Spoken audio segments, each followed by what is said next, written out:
All right, good morning. The time being a little bit later than when we originally started, but here it is. Beautiful, crisp morning here in Jefferson City. Want to welcome everybody to the first meeting of the Missouri Supply Chain Task Force. We've put together an agenda for today. What I wanted to do is just start with self-introduction of our task force members. My name's Patrick McKenna. I have the honor of serving as the Department of Transportation Director here in Missouri. And we really are pleased to have this work unfolding. The department has a lot of responsibilities with regard to maintaining the infrastructure that helps support the supply chain, and Missouri's pivotal location in the country makes us the perfect place to be studying this issue. This is a national issue that has taken a lot of attention, certainly during and throughout the pandemic. Sometimes when you have crises that develop in a region or in a nation, in this case, actually the entire globe, it highlights some of the chinks in the armor, the things that you take for granted, maybe that you shouldn't take for granted. But there's a tremendous multifaceted industry and many people, thousands and thousands of people, not only in Missouri but throughout the country, that support getting goods to market, getting products to individuals, and really supporting the lifestyle and the quality of life that we all really benefit from. And it's that supply chain, it's the infrastructure that supports it, and it's the workforce that supports all of that really ties together. So I think the timing is perfect. I'm pleased to be named as a co-chair to this, and I'll turn it over to Marty Leathers for some opening remarks, my co-chair. Thank you, Director McKenna. Task Force members, it's a pleasure to be here today with each of you. My name is Dr. Marty Leathers. I'm the Director of the Office of Workforce Development. And you may say, what in the world does workforce development have to do with infrastructure and supply chain management? Well, I'd argue that just about everything. And so the idea is we can't build those roads and bridges, we can't work on those locks and those dams, and we can't move that freight if we don't have the human capital to do so. So, our big focus in Missouri from day one with Governor Parson has been workforce development and infrastructure. And how cool that we actually, about 6 task force later that we probably all participated on, here we are with one that brings those two things together. So our focus really is going to be about hearing from our members of the public and using the direction and the guidance from our task force to lay out a policy framework that will help us understand what does Missouri need to think about? What does the governor and the legislature need to think about as we go into planning and development over the next number of years? Certainly, workforce development will be an integral part of that conversation. I'm also proud a member of our state workforce development board, Todd Spencer, also in his capacity in the trucking industry, is a part of this task force. So delighted to work with each of you and look forward to the conversation. Great. Why don't we turn it right over to Todd Spencer, for a few opening remarks. Good morning, and I guess I'm going to start off by apologizing because I guess I'm the reason we're a few minutes late getting started. The biggest challenge I had coming down here was just trying to find the appropriate place to park. Having said that, my name is Todd Spencer. I'm president of the Owner-Operator Independent Drivers Association. OOIDA is a trade association that advocates on behalf of primarily individuals that own the trucks that they drive. We're a national trade organization with over 150,000 members in all states. And ironically, we're headquartered in Grain Valley, Missouri, which is just outside Kansas City. Our folks have been, the folks behind the wheel have pretty much been on the front line of everything that's gone on the past 2 years. As obviously as the country was shutting down in because of COVID, our folks didn't have the luxury of taking that time off. They were basically called on to step up, and they have pretty much throughout. And as shocking as it is that we're still dealing with this, but during because of the virus and because of people's response and things like that, basically it has placed the supply chain and the participants in that supply chain pretty much at the forefront of lots and lots and lots of thoughts. And it certainly kind of opened lots of people's eyes to some of the vulnerabilities that exist in the supply chain. And it certainly, there is no one easy, simple fix. It's going to take a lot of little things, but it is going to take things to actually happen, change, improve, become more efficient to make this thing work, because, we will get back to normal. And in some ways, it's going to be a new normal. And I hope in lots of ways it can be a better normal. Mhm. Thank you, Todd. I'll turn now to Caitlin Murphy, CEO of Global Gateway Logistics. Good morning. Thank you. I am Caitlin Murphy. I am the founder and CEO of Global Gateway Logistics. We are a registered freight forwarder and NVOCC by the Federal Maritime Commission. And essentially what we do is facilitate the global movement of commodities.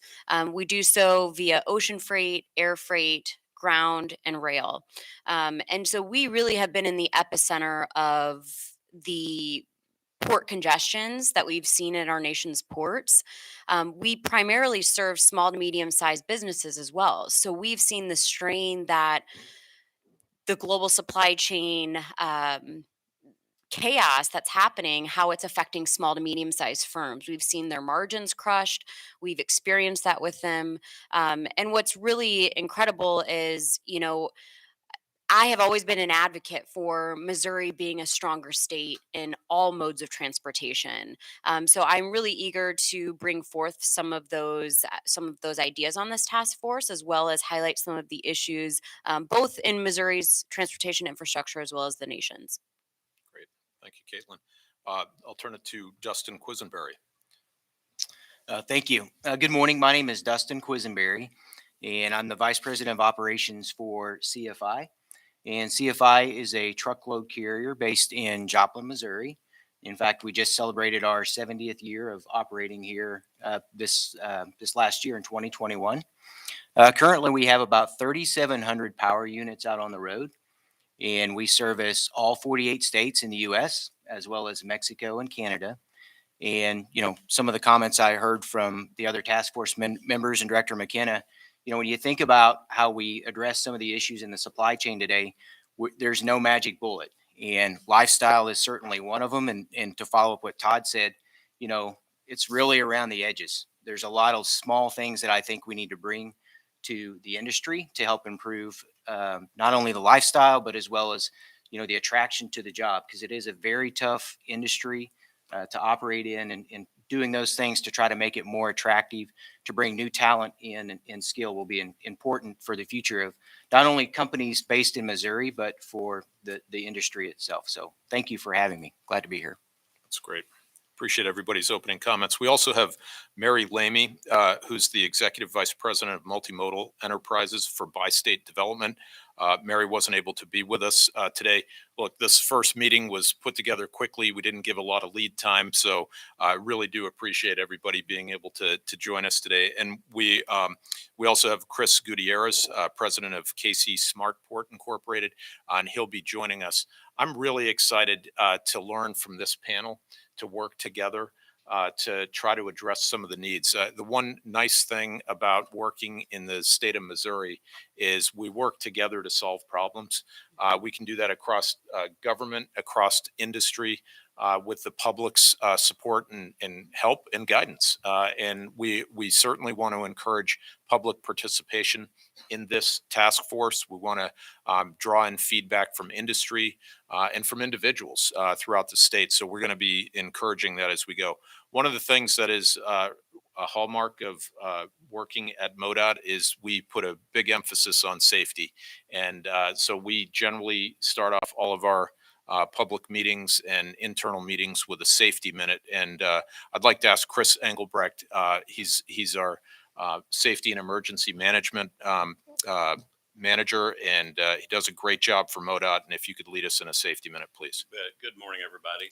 So just real quickly, in the event of a medical emergency, I will take the lead on getting first aid and administering CPR if necessary. I'll also ask Linda Wilson Horn to call 911 to make sure we get that taken care of quickly. In the event of a fire, the quickest way out of here is going to be out the doors, make 2 immediate lefts, and we'll exit to the back parking lot. And we will assemble at a meeting point back here by the transformers out in the grassy area up towards High Street. So doesn't appear to be any severe weather forecast for today. If that changes, we will meet downstairs at the lower level where you entered today and be at the lowest level of the building. And we are in a seismic zone. So in the event of an earthquake, drop cover and hold on under anything you can get to. So thank you very much. Thank you, Chris. And just so you know, we did put buckle up, phone down pins for each of the task force members on the dais here. We want to promote that while you're using this infrastructure and while our industry is bringing the supplies, we want to make sure everybody's safe on the roadways, safe while they're using it. A lot of individual responsibility comes with using that infrastructure that we put out there, and all working together, we can keep each other safe. We've had a bit of a troubling year this past year with an increase in fatalities on our transportation network, and we want to make sure that we're bringing that back down and ultimately down to zero. So the first couple things that we wanted to talk about was really just setting up this is an organizational meeting of the task force itself. I think it's important to start with why we're here, and why we're here is actually the leadership of Governor Parson to create an executive order, and that executive order is 2113. We have put this out on the website. We've established a working site for the task force's work on the MoDOT.org website, and we're going to start putting committee meeting minutes or essentially just the recordings of these meetings. We don't have to formally notice these, but we're going to do that just for good practice. Make sure that the public's aware of the work that we're doing and and can join us where they would like. But you know, the main thing, and I think it would be useful to just state some of the intended purposes of the task force itself as laid out in the executive order.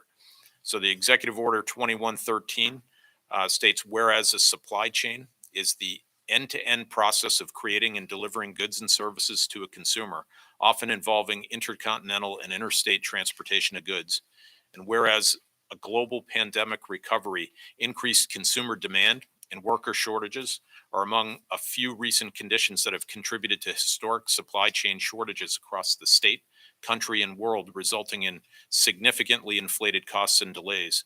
And whereas the supply chain consists of a multitude of various modes of transportation, businesses, and industries, all simultaneously working together to meet the demands of a community. Whereas every citizen, business, and organization relies on the efficient transportation and delivery of goods and services. Whereas Missouri is uniquely positioned to serve as a major logistics hub for the country, given its central geographic location, major interstate highways, and prominent waterway systems. And whereas the state of Missouri has been working to strengthen the state's transportation infrastructure, including the Missouri Department of Transportation's recent efforts to develop the 2021 Missouri State Freight and Rail Plan and the passage of Senate Bill 262. And whereas mitigating supply chain delays in Missouri necessitates collaboration across industries, stakeholders, state agencies, and surrounding states. Now, therefore, I, Michael Parson, Governor of the state of Missouri, by virtue of the authority vested in me by the Constitution and laws of the state of Missouri, do hereby create and establish the Missouri Supply Chain Task Force. The purpose of the task force is to identify specific supply chain issues facing Missouri businesses and citizens, and develop recommended solutions for implementation by public and private sectors within Missouri to address those challenges. The task force shall consist of the following members, and we went through that. The task force shall be co-chaired. We've got that, Marty and I. And the task force is charged with convening stakeholders to identify potential improvements and solution to supply chain issues occurring in Missouri. Stakeholders shall include, but not limited to, airports, ports, an association representing the trucking industry, agricultural organizations, chambers of commerce, local workforce development boards, advanced manufacturers, commercial developers involved in distribution centers and warehousing, logistics providers, modal operators, large freight generating businesses, labor organizations, metropolitan planning organizations, and state and local officials, including relevant state agencies.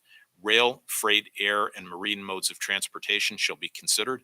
The task force is also charged with engaging surrounding states in this work to maximize interstate coordination. Any recommendations requiring legislative changes should be expedited by the group ahead of the conclusion of the task force's work. The Missouri Department of Transportation and Missouri Department of Higher Education and Workforce Development shall provide staff support for the task force.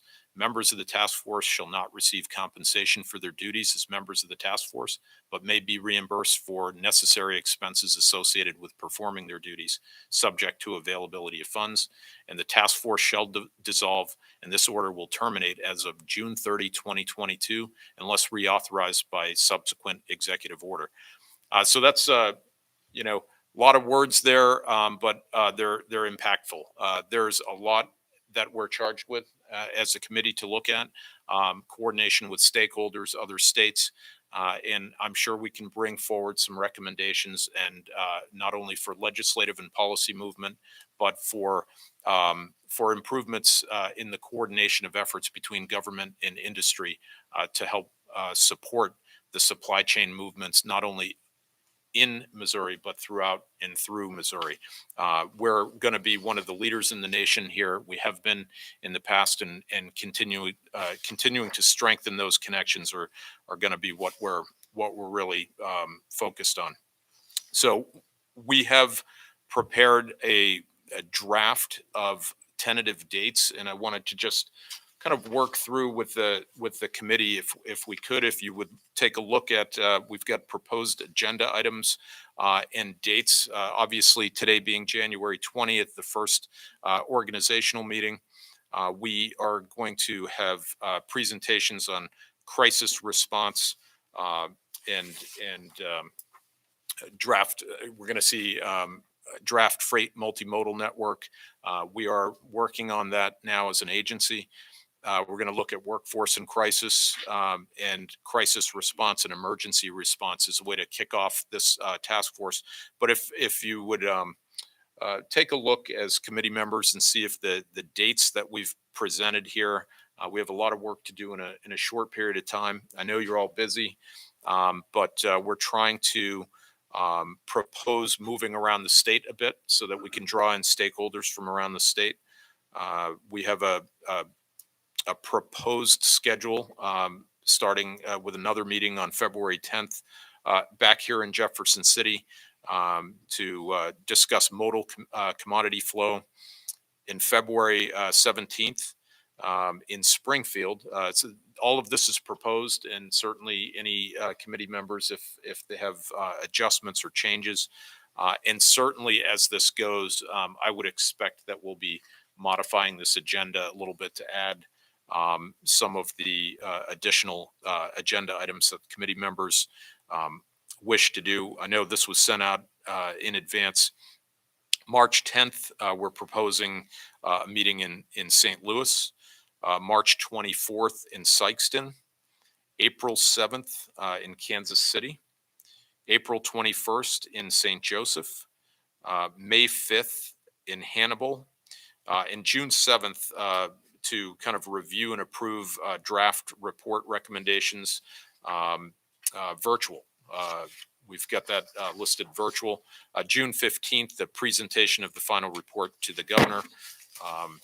It sounds easy when you're just reading dates, but there's a little bit that's going to go on in between there. Now, we have made available MoDOT facilities, public facilities for these meetings. We're certainly open to any other locations that anybody would prefer or has available. We just figured that let's get the ball rolling with availability of office space, and we're MoDOT. We're trying to keep it close to the vest on the pricing. So I don't think any of my district offices are going to charge us rent, and we'll be able to get those done. But I'm happy to do any other things, and certainly to the extent that the task force wishes to do some tours, to look at some facilities, those sorts of things. I think we should be considering that, and happy to respond to any comments on the schedule, any inserts that you'd like to do initially based on what you can see as the topical areas that are laid out here. I'll open it up to committee members. Any feedback you have? Sure, I'll start. The only gap I definitely saw was, and it could be somewhere in here, and I'm overlooking it, but I would definitely include a presentation focus on maritime industry. We've highlighted on March 24th the river industry, but part of the river industry connects with the maritime industry, or the more of the import export aspects of it. So I would definitely include a maritime focus. Great. Happy to do that. Any other comments, inserts, and feel free, we can share these as we're going. And this is a dynamic schedule. And I would think that, we're going to learn things, and we'll probably adjust and pivot as we go. Did you have something, Dustin? Okay, great. So we'll consider this a draft, and we'll have it as a working draft. Also wanted to throw out the possibility if task force members wanted to break into work groups to focus in particular areas for reviewing the subject matter, drawing in additional data and information, and also potentially starting the drafting of those sections of the report that we're going to do. Happy to do that. We can have further discussions about that as well. Great. Okay. All right. With that, I think what we'll do is start along with our presentations. And our first presenter is Cheryl Ball. She's our Administrator of Waterways and Freight at MoDOT.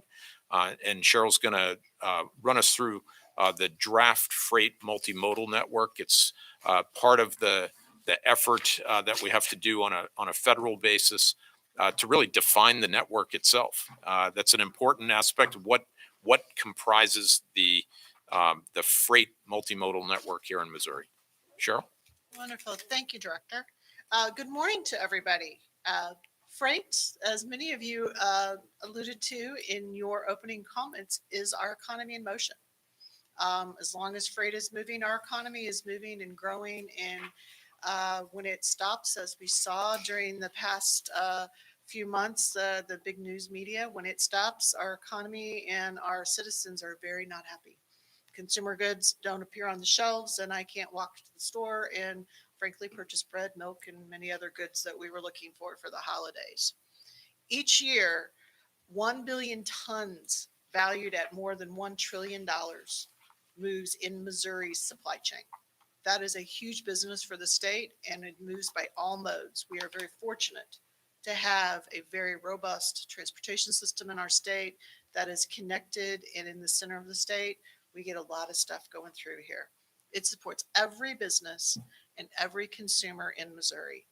Think about it. Medical supplies, Amazon, packages delivered to your door, the mail, bread at the store. Every one of those is moving through that freight network. This is how we define our quality of life in many cases. Today, I'm going to walk you through an analysis of the infrastructure network that we've been performing over the past 18 months with our state freight and rail plan. It's a collaboration with the metropolitan planning organizations and the regional planning commissions, and it supports our national and our regional supply chains. And we are identifying the most critical aspects of our infrastructure. I want to give you a general idea of the expanse of our system and some of the items that we hope you will be considering and talking about during the course of the task force work. Congress passed the FAST Act, which was the Transportation Federal Reauthorization Bill. It defined a USDOT create a national multimodal freight network. It limited the focus. It gave some very specifics. You can't have more miles than this. It really clamped down, and it was very data driven. So it looked at very much the things that what is important to the national economy, which is what we would hope the USDOT will continue to look at on that broad scale, making sure we're making those connections. As a carrot to that, they did attach some funding opportunities. If you're on this network and we designate that as nationally significant, each state gets a small pot of money. And the more miles you have, the more money you get. Still not enough, but it's there. As I said, data driven. The components, they limited to a primary network of highways, about 42,000 miles across the country. Not much. Some critical urban and critical rural freight corridors, which a state could define, and they limited those mileages to very small amounts. Any other interstate, which is about 10,000 miles within the country, almost all the class 1 railroads, which is the big $1 million or BNSF, things of those nature. Strategically placed critical little regional railroads, which we saw, such as Colt, things like that we see in Columbia and St. Louis and Kansas City have some of those.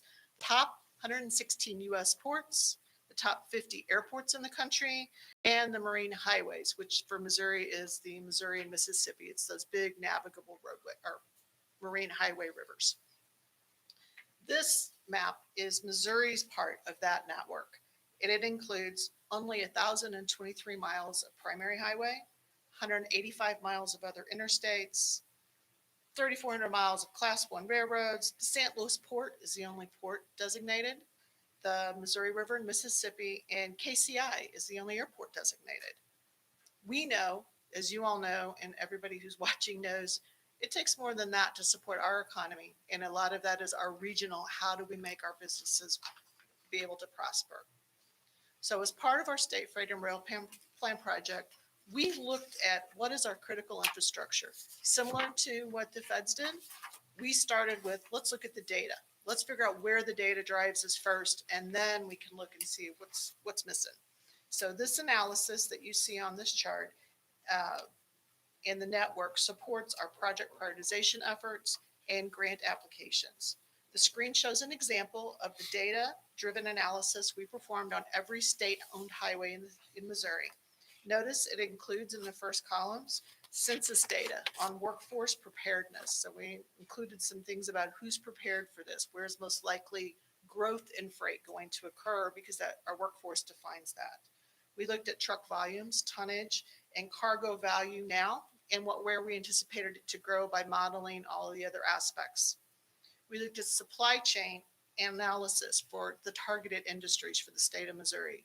Where are those industries now? Where are their ancillary businesses that support them? Let's make sure they can get to where they need and they are connected for us. And we also looked at market access. How likely is it? Where are they at? How well are they connected? This data analysis led us to this map.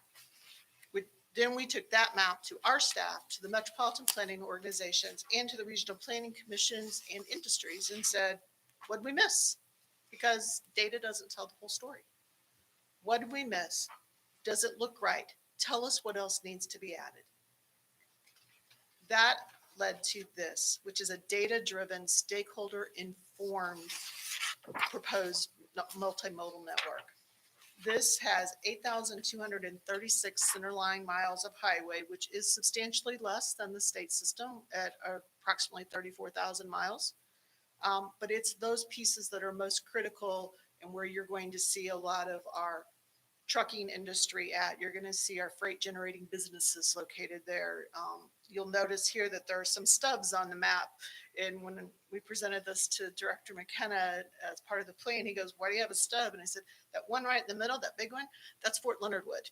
So we lead to them, or some of them you'll see if you were zooming in on those maps, that leads to the GM plant, that leads to Boeing. Those lead to big freight generators.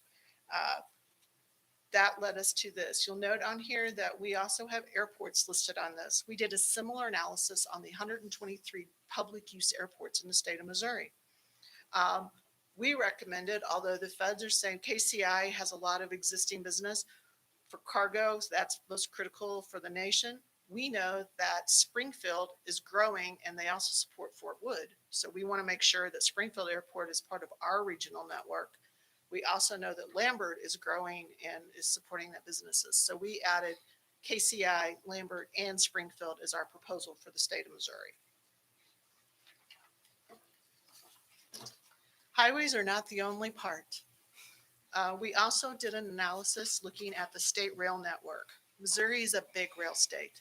We have over 4,200 miles of Class 1 railroads and 425 miles of those smaller regional rails that connect those very first and last mile sections. That is how you think of it, as a small road collecting to get to the interstate. With the Class 1s being the interstate, these folks collect them in there. We are the second and third largest rail hubs in the country in Kansas City and St. Louis. All of these rail lines, they're primary. Therefore, we are recommending that all of these rail lines be incorporated into the multimodal freight network. We want them all functioning well and efficiently and connecting. And that is how we can continue to move the volumes of freight that we are moving now. The final component in the network is Waterways. Frankly, it's our best kept secret in the state of Missouri. Most folks do not realize the volume of freight that is moving up and down that river. If you live anywhere River and beginning again on the Missouri, to say we're moving 500-600 million tons of freight moving up and down that river every day. That, frankly, if that river stops, those dams don't work, or for some other reason we can't move that cargo on the river, we would not be able to handle those on our freight system, the other components of rail and highway. We would sit in bumper to bumper truck and rail and nobody'd move anywhere. So we love our rivers and we want them to keep going. Missouri has 17 public port authorities, and the Missouri and Mississippi rivers, as I've said, are designated as marine highways. We are proposing that all of those be considered because those public ports are the on and off ramps to those marine highways. This is how we want to function. It is a natural resource and it has additional freight capacity. Things that you will be hearing about or may have already read about is container on vessel and container on barge. Missouri is definitely trying to go all in on that. This is an additional way to move other commodities onto the river. What happens is these are not competing systems necessarily for river, rail, and highways and air. We need the whole system to function well. We need them to be working together and to have efficient connections because there are many commodities they can't move on one or the other. So we want to make sure that everything works and moves in the best efficient way. That is how we promote those businesses. That's how we remain competitive both nationally and internationally within our state. Are those waterways navigable 12 months of the year? Portions of them are, yes. Portions are not. Portions of them are ice covered for part of the year. I'm assuming it could be a matter of drought and things like that lowers water levels. That could have an impact too, correct? That is correct. That's why it's important they connect well. I'm going to put it this way. We know that we rely upon the trucking industry for so many things, and we want to make sure that they are all connected well so the trucks are still functioning in that capacity. Well, and a point there to make is also this is where some of the interstate coordination comes into effect. Even just monitoring the flow of water into the source, upper Mississippi, those are in upper Missouri, those are important considerations for the navigability of the waterways. Absolutely. I get a report from Department of Natural Resources and participate in phone calls with the navigation community and with the Corps of Engineers. Throughout the navigation season on the Missouri River, we meet about every other week. We have a standing call to say what's going on, is everything working, here's what we propose to do, and does anybody see problems? And so that has been a really good collaborative relationship that has been worked out over the last few years. One of the things that we want to make sure that we're doing here is keeping the components functioning well so we can keep our economy moving. So what happens next with the STRAF network?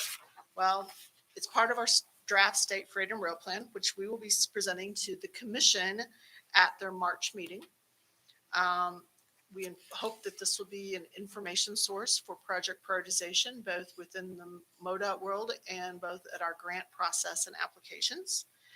Some states have chosen to develop design and operational policies or practices around this, feeding it into things like your snow plowing policies or into design. Roads on this network need shoulders. Roads on this network need maybe a thicker or wider stance for clearances to make sure the trucks can get through and oversized loads can come through. It can be used, and some states have said they have seen this used by economic development folks to address things like how we evaluate certified sites, things of that nature. So this network can be very beneficial to us. It has a lot of uses, and the way we've gone about it, we believe is a very rational, practical approach to looking for what's the most important thing for us. So thank you for your attention this morning. And Director, I'm not sure if you all are taking questions or at this time, or you want to wait to the end. Thank you, Cheryl. I would ask if any of the task force members have any questions for Cheryl while she's there. Cheryl, I have one question. Thank you for the presentation. Very great. And I think that this lays a solid foundation for us to think about what we're looking at, right? And then the interconnectedness. On the rail network, I particularly think about our rural regions. And I think rail creates a great opportunity for some of those rural regions as we think about economic development, job creation, and community revitalization. Some of these on this map I know are maybe no longer utilized rail lines. Is that correct, or so they're maintained? I understand, but I know of a few around the state just because I either lived there or been there, and it seems like those aren't really being operated, but yet they're great. I think they're forgotten opportunities, if you will, for rural regions. The ones on this particular map are all functional.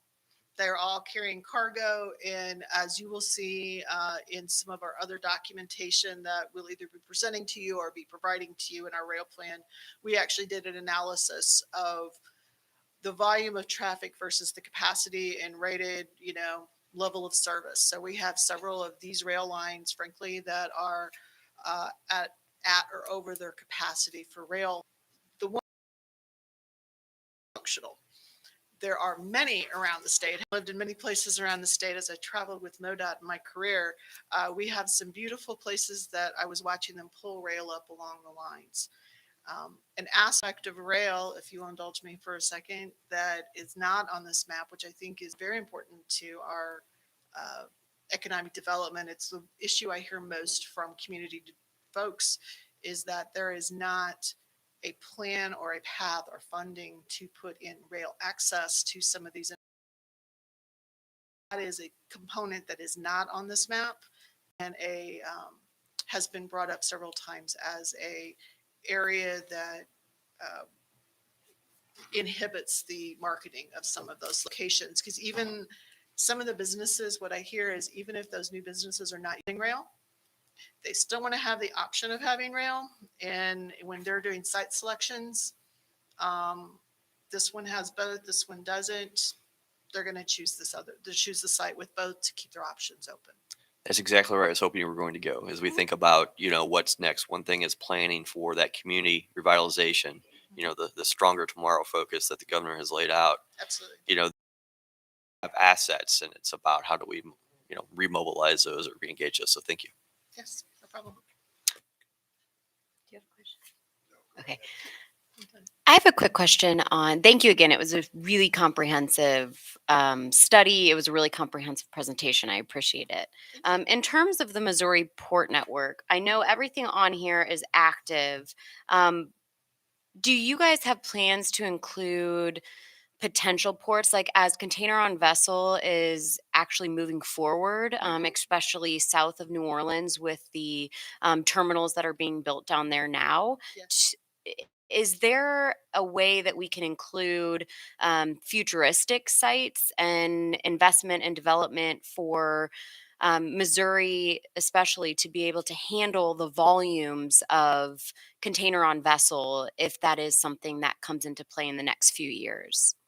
I think that there's always the opportunity to add those. What you will note about the network we have, except for the rail lines, everything else that was on this list is something that's publicly owned. Okay. So the public ports that I know that are heavily engaged in the container on vessel discussions and have signed MOUs with Plaquemine, they are all the publics that are on here. I think that as that container on vessel and container on barge move forward, we will need to take a look at where can we spend public funds at, and if we can spend them at some of the private ports or some of those private locations, it might make sense to add them in at this point. But I think that's a very valid issue. We have a lot of very large ports in the state that are owned by a single unit and are pushing out a lot of volume. Some of the quarries, Wholesome down in St. Genevieve County is one of those. They're not on here, but they would be considered a freight generator because of the trucking going in and out of there. Right. Thank you. Great points, and I think it would be beneficial if we looked at some type of presentation specific to container on vessel, particularly with the developments that are going on. I understand an RFP's gone out for the actual development of the technology by Patriot Holdings, I believe. And most recently, there was a grant application received by New Brunswick. Was it our port to do some of the advanced work in planning at Brunswick? Agri-Services. Yeah. We were approved for a marine highway project designation. It's a collaborative effort between Agri-Services and MoDOT. We were approved for that, which allows anyone for container on barge, both private and public entities, to apply directly to the Maritime Administration for funding, which that notice of funding opportunities coming out in before February 14th is what I was told last week. They're going to have about $25 million available to push that forward. Agri-Services has estimated it'll cost around $5 million to get everything in place, and they already have customers lined up. So we are hoping to see the container on barge moving on the Missouri and the Mississippi River sometime anticipated before the end of this calendar year. So we're very excited about that. One thing for the members to consider is we may have opportunities with these funding availabilities at the federal level to lend the task force's support while we're in place. So there may be some opportunities that we look at that maybe a letter from the task force or something like that. It's just another thing to help show that we're studying this issue. This supports some of the things we're working on. We might be able to bring some of those forward as well. Cheryl, I had a question as well. When we talk about freight rail and the supply chain and the development, one of the things we also should probably consider is the interplay between the freight network and the passenger rail network. I know that's, again, it's simply amazing when you look at the freight network in Missouri that this is private investment. And I think it's worth acknowledging that the industry itself has done a tremendous job, and they put tremendous resources into maintaining that network each year. Part of the Infrastructure Investment and Jobs Act was significant capital support for expansion of passenger rail. Yes. That's a big economic development interest throughout the state. We're discussing that as a commission and as a state with the existing passenger rail. To the extent that there are opportunities to expand passenger rail, I think we have to be cognizant of the impact of that on the freight network. And so it might be worth a little bit of time and effort reaching out to industry and getting some information and feeding that into our study as well. Into the industry from the freight network and passenger network? Yeah, I think there's a limited capacity Absolutely. on the network itself, and there is a call it a creative tension with limited capacity, as you would expect. So Todd knows it well, right? I So was like, Todd, um, you have that issue on the highways. I'm positive. yeah, I think part of the role of this task force is to address these issues, to try to understand them, to see if there are policy solutions, investment solutions, otherwise, so that we can relieve those tension, relieve those bottlenecks, if you will, so that we can have the multimodal network that the citizens expect, and that industry and community development is looking for. So I just think we shouldn't shy away from controversial topics, because that, I think, is the purpose of this body, Right. to have those discussions, to have some public vetting, and to see if we can't come together and make some recommendations that might impact those. Absolutely. Great. Any Anything further else? questions for Cheryl? I have one question. Yes. Of the 500 or 600 tons that you mentioned we're moving on the waterways, Yes. do you know the percentage that's actually interstate versus intra? What is the difference there? Do you happen to know? The on the Mississippi River, there's about 500 million tons moving down through our area. A large portion of that is from above the lock and dam areas or coming down the river. We estimate that Missouri's tonnage itself is from the public ports, and what the Corps of Engineers is telling us is probably in the 50 to 60 million ton area just from our industries, and predominantly, frankly, it's agriculture. It's agricultural products, which are heavy, kind of somewhat slow moving products. Timeline isn't as critical as for some others. So just about 50 million for us. It's that marine highway section of when we stop, everybody above us can't get where they need to be. Got it. Thank you. Very informative. Thank you. Related to that, I was Yeah. going to ask what kind of cargoes that you kind of, by Yeah. saying basically it's principally agriculture. Where is that cargo? What's the destination for that cargo? Most of the cargo that is moving on the Missouri and Mississippi River are headed to somewhere in the Gulf of Mexico. So New Orleans, Plaquemine, Texas, in those areas to be put on ships for export. The majority of it is, if it's on those rivers, it's going to export to international contracts. One of the issues that I heard mentioned several times in regard to where we are now with supply chain is that farmers were having a difficult time actually finding a cost effective or a reasonable or maybe any mechanism at all to basically export their commodities. And that's, I'm guessing that's grain, that's hay, that's, far more than I can imagine. But is the channels that you're talking about here, is this going to be primarily ag products that are being exported through Houston Right now, or New Orleans, rather? yeah, prior to the container on barge and container on vessel coming on base, our rivers are used mostly for that, some type of metals, scrap metals, things like that, fertilizer coming back and forth. That's pretty much what we see on those cargoes. As container on barge and container on vessel come in play, it allows us to expand that capacity to other products. So they will be able, I know that some of the container on vessel folks have spoken with places like Walmarts and Lowe's and Home Depots to maybe move in some of their aggregate products, some of their seasonal products, things that could move.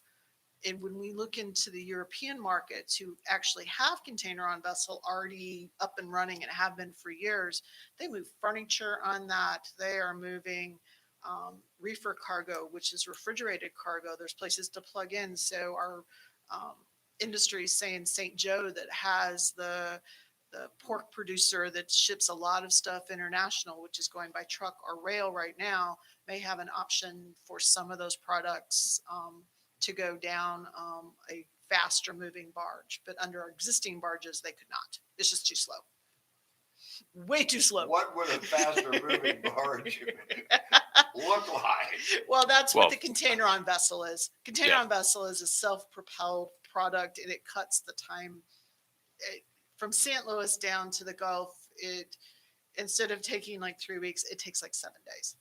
Yeah, It's you're talking substantial. about 13 knot capacity versus 3 or 4. Sure. So, Yeah. the interesting part of that, I think, will be the intermodal connections that'll be necessary, because Yes. if that works as a lot of people intend, we could be looking at some of the import movement that may, you think of right now, and what we heard over the Christmas holidays with the with Port of Long Beach and others, and the backing up of inbound cargo ships. There could be, transloading facilities. That's what they're trying to do at Plaquemines. That could be sent up and actually run the Mississippi almost like a third coast in this country. So the task, I think, for us to look at is, what are those intermodal connections where we can transship that, take those those containers off those vessels and get them onto rail and to trucking, and then spread them through the Midwest, east and west. So I think there's a real opportunity. It's a substantial opportunity for trucking, rail, and the river. And I think, even just contemplating where those strategic investments need to be, we need to be in that right now, thinking about those things right now. And hopefully we can, through this, through the work of the task force, make some recommendations in that regard. Yeah, I just will add the comment that I think it may be useful for this task force to utilize our resources that we have to bring in. I mean, you had mentioned as well, and I have been really working with the American Patriot Holding team for a while now, and I'm a big advocate of growing this container on vessel industry throughout Missouri. But I will say, I think what gets overlooked all the time is the small to medium sized importers and exporters that this would affect outside of agriculture. Right. So I know that APH and a lot of other bodies had put together a really beautiful study on the impact it would have on the soybean industry and the reduction of cost utilizing container on vessel with rail and truck. However, I think what we're missing here is the opportunity that Missouri and the surrounding ports that would be involved would have to really grow these small to medium sized importers and exporters to much larger enterprises by the reduction of transportation cost utilizing this. I would say, it might be worth it to look at running a study with a select few different freight generating businesses throughout Missouri that are outside of agriculture. So you think about commodities such as machinery, raw materials. I would probably say, finished products as well, and really look at what the impact would be if St. Louis, let's say St. Louis specifically, really grew its network and investment in building out the infrastructure for container on vessel, and really compare that to the issues that they're having now. I can tell you a lot of our clients that are importers and exporters in Missouri, they can't get any of their cargo on rail. It took us 3 weeks to get one container in the Midwest to go to California. It is absolutely unacceptable for the United States of America.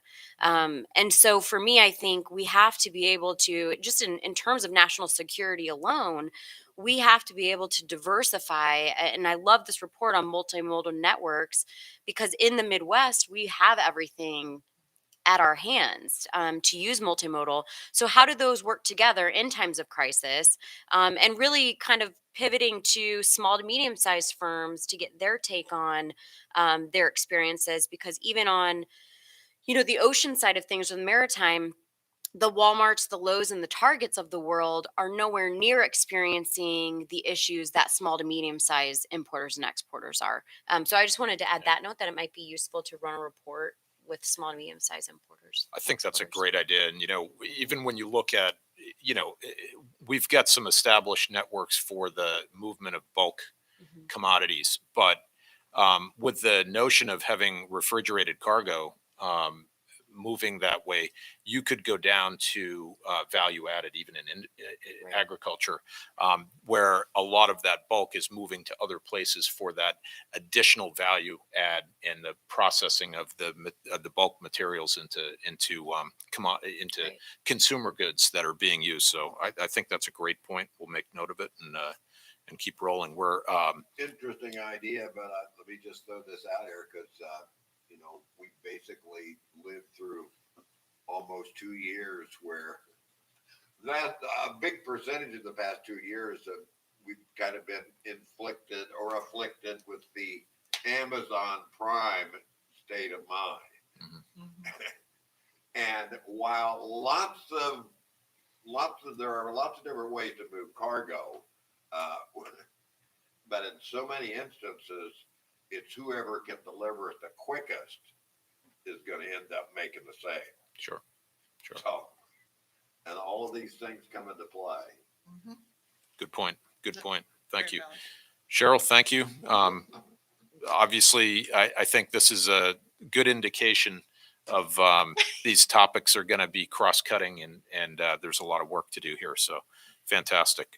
What I'd like to do now is call my co-chair, Marty Leathers, is going to talk a little bit about the workforce Are you coming issues. down or are you doing it up there?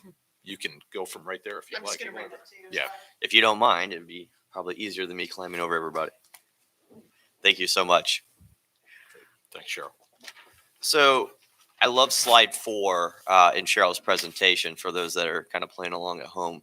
We think about the different components and I love this conversation. When we think about economic and workforce development, which of course is my perspective, I was able to just draw a line straight across all 4 columns and say, okay, what's the workforce impact of this? And then the conversation around, if we're looking at increasing access for the ag economy or other economies for our, small to medium exporters, the whole key is, where's the human capital of that, right? And so we could do a great job. We can have the best infrastructure, the shiniest, the quickest, the most seamless. But if we don't have people to operate it, then as we can see and as we've learned, or been reminded rather over the last 2 years, it can be a big challenge. So today we're going to look at just one piece of that, right? My goal is to kind of unpack this across all modalities, right? So we'll talk about rail, we'll talk about, river, but today we're going to look at the trucking sector and CDL demand and access. And so the idea is who's going to move the freight on the roadways, right? The stuff that Todd and his crew every day tries to figure out is if they have 150,000 members, they probably need 3 times that just to get enough trucks on the road, not counting what CFI is doing, and then our LTL firms and others. So to make up for time also, I'll try to go a little bit fast. So feel free to slow me down if you need to. Just quickly, one, I always like to throw a framework, right? I'm a PhD in management, so I can't get past myself.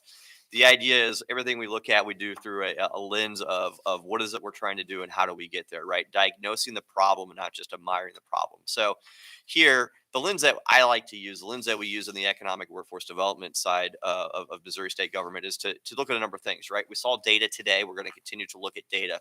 What is the data telling us? What data is missing? What do we need to look at and think about? The next is the people side of the equation. People is both internal to us, on inside the sectors, I guess you could say here, but also who's it impacting. So the conversation around passenger versus freight capacity, right? And who's going to access the roadways, and anyone who goes up and down I-70 knows that challenge every day. Technology. What role does technology play, right? How do we harness technology to help move us forward, but at the same time, what's the impact of that technology, both financial, but again, on human capital, and what sort of infrastructure do you need for that? And then finally, process, right? Process is just how do you move things or how do you get from point A to point B, right? There will be a process to this, the process that the task force is going to go through, but also how we use all this information to try to get an outcome. Now, this outcome could be anything. And I think we're all going to have a multitude of outcomes, right? The task force will have a more general outcome as listed in the executive order. but there's going to be outcomes for each modality, and there's going to be outcomes for each of kind of sphere of influence here. For us today, we're talking about specifically, how do we find more CDL holders who can operate those trucks and move cargo up and down, freight up and down our highway system. But again, that blue one will change depending on what it is, what's the problem that we're trying to solve for. So I always like to say outcomes matter, but if we're not focused on the right mix, right, those variables, we can't get there. So let's talk a little bit about job postings. We know we're in a historically tight labor market. We actually just got the latest, the December numbers for unemployment this morning. Missouri is now well below where we were before the pandemic. We've restaffed about all but 38,000 of the 360 some odd thousand jobs we lost as a result of the pandemic, either temporarily or permanently. So the workforce community is really tight, right? We can't find workers. We don't have enough humans. If you've been to any of our conversations, and if you want to go see some of this, a quick plug is bestofmidwest.com. Bestofmidwest.com. You can see, some of the economic and workforce development and the labor market analysis that we've done, especially as it relates to the 2020 census. But the idea is we don't, population dynamics are really making it hard, as well as increased need and strain for certain sectors. Highlighting, job postings across the logistics sector. So we use this tool called Burning Glass. We're able to look at how many online jobs are posted across the state of Missouri. And I can look at that every day, and I do get a dashboard number every day. Today was 122,680 active job postings in the state of Missouri. And so if we parse out a few of these, and I pulled a report, you can see this one's from November, but we can look at just a couple key areas. These are the top three areas of demand in the logistics sector. So we use the North American Industry Classification System. It's a kind of a wonky term, but it's called NAICS. And that tells us what are these standard occupations set by the Department of Commerce and the Department of Labor. Well, if we look at kind of three broad categories, we can see that, we have about 2,000 positions open for transportation and warehousing. And that means actually serving the facilities directly. And so when we say transportation, it might be, hub and spoke, where we're moving something from one lot or one warehouse, maybe 10 miles down the road to the other. It's not even quite LTL at that point, right? It's really the warehouse moving their own stuff around. The next one is heavy and tractor trailer drivers, 1,000, almost 1,100 job postings there. And then finally, transportation and moving. Transportation moving is more general. And to kind of break this down, there's 27 different demand lines, on an Excel sheet that I can share with you.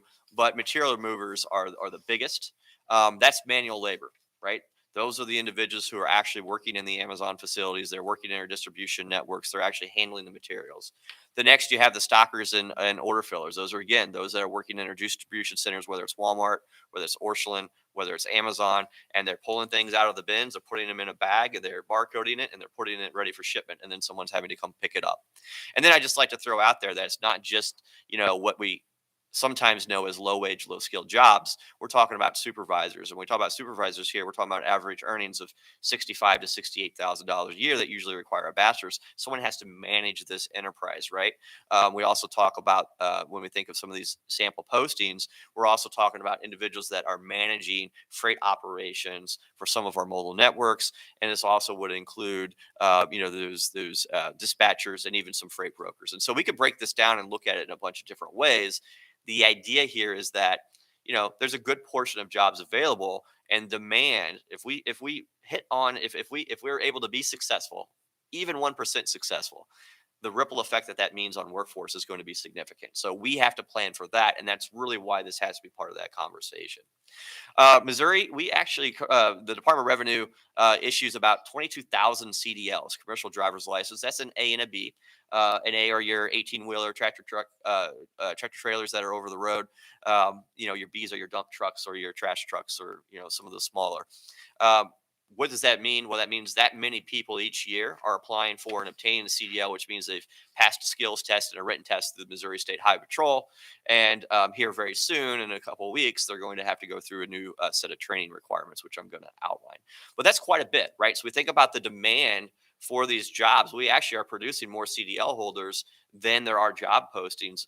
when we think about that. Now, the key is where are a lot of these individuals going? Well, a lot of them actually are going to work over the road, and they're working out of state. So it doesn't capture when I talk about, on this slide, the 3,800, you may be like, well, there's 22,000 CDL holders being added each year. Well, it's not necessarily true because one, you might have individuals who have that CDL that are working locally or, operating farm equipment. But again, you have a vast majority. If we look at how many jobs are posted nationwide for CDLA, for instance, that number is going to be in the hundreds of thousands. And so Missouri's feeding into that, just as I'm sure CFI recruits outside of Missouri to find some of their drivers to support their network. And not all your members are probably in Missouri either, I would think, Todd. So that's kind of the demand side. And again, I apologize for going quick, but just going to kind of a deeper dive in really a regulatory headwind that's coming our way. And again, we understand that some things, policies sometimes created for a lot of different reasons. We're gonna just focus on the safety side of it for this, and not some of the other political reasons. But the Federal Motor Safety Commission, they are issuing a entry-level driver training rule that will take effect on February 7th. Now, this was passed back in 2016, and it was put off. It was supposed to go into effect, I believe, in 2019, and then it was put off. But now here we are. And so what that means is any new driver on or after February 7th, so that wants to obtain a CDLB or CDLA, has to go participate in a training program that is approved by the Federal Motor Safety Commission. And so with that, that means that someone can no longer just, learn from their uncle or their grandfather or their aunt how to operate a truck and then borrow that truck and go down to the whole local highway patrol troop and take a skills test. You'll now have to go through a pre-approved training provider. This includes anyone also who's going to upgrade their CDL. So if I have a B, I'm driving a dump truck, and now maybe I want to add a trailer to my dump truck, or I want to pull pups or anything like that.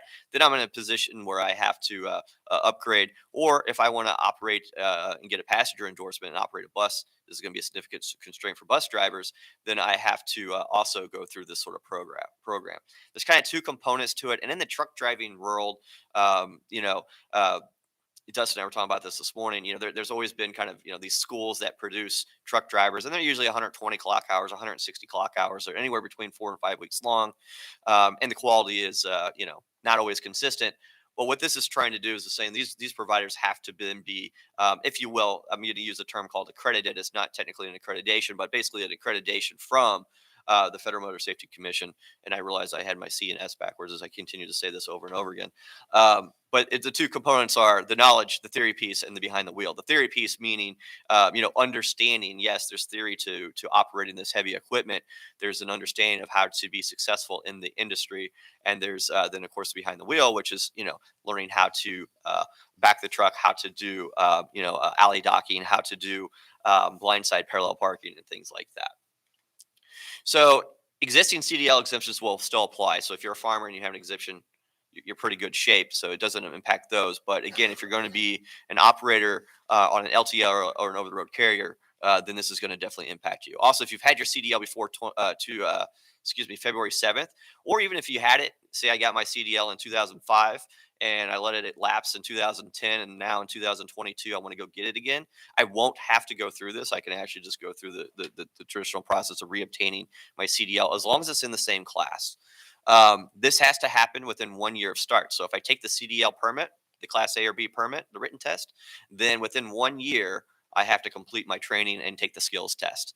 I can take the components, the theory component, I can take that online. I can take that with a number of providers. My new employer can provide that to me. But then the behind the wheel, the driving, that has to be done all by the same provider. So I can go to two different places, do it. I can split it up, but it has to all be theory in one place, or all be behind the wheel in another place, or it can just be one. So CFI decides they want to start, operating their own schools. They could provide all the training themselves if they wished. There's a link here that for the public document you can click on. It's a very it's an interactive guide that kind of walks you through and plays a series of videos. It's actually a really good tool that kind of explains the impact of this and walks through some FAQs. So the bottom Marty, line, yes, sir. On that, if I might, what would somebody trying to start out, an 18-year-old that wants to get into the industry, what would be the cost for them if they were doing it themselves and not having that cost covered by industry? What would be the cost and an approximate time that it would take to go through that process? Yes, that's a great question. So if someone wants to go through that process, 18, usually 21 if you want to drive interstate. So that kind of sometimes creates a bit of a dilemma. But you're looking at 4 to 5 weeks to go through the process, and you can go through it maybe a little bit quicker. After this driving rule, there's not an hour's max or limit requirement attached to this, but there is a you have to go through it through an approved training provider, and then you have to take that certificate to the Missouri State Highway Patrol when you want to take the skills test. So typically, this is a 4 to 5 week process that someone would go through.